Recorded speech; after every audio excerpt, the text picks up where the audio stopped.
I'm Peggy Anstedt, and I'm a Data Protection Managing Associate at Deloitte Legal.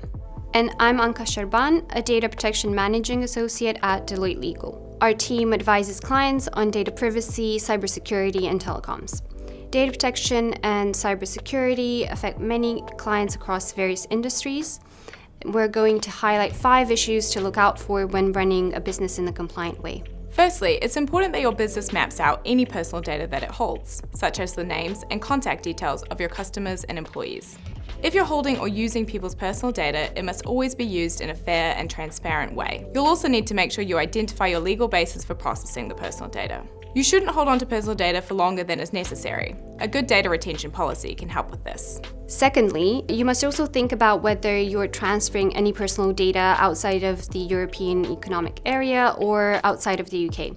If the country you're transferring the personal data to is not deemed adequate from a data protection perspective, so for example, if you're transferring from the EU to the US, you must think about the appropriate safeguards to legitimize the transfer. So for example, using standard contractual clauses, binding corporate rules, or other safeguards. Be aware of data subject rights, and in particular, data subject access requests. People have the right to know what personal data you hold about them. If someone makes a data subject access request, you should know how to deal with it and within the right timescales. In terms of cybersecurity threats, you must ensure that you verify access controls.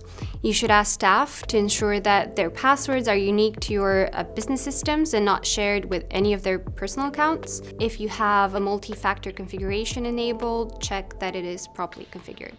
Finally, phishing is a cyber threat from a party posing as a legitimate institution in the hope that the target person provides them with sensitive data. Phishing targets can be contacted via email, telephone, or text message. Businesses must implement a process to ensure that employees know how to spot and report phishing attacks so that any risks or harm can be mitigated early.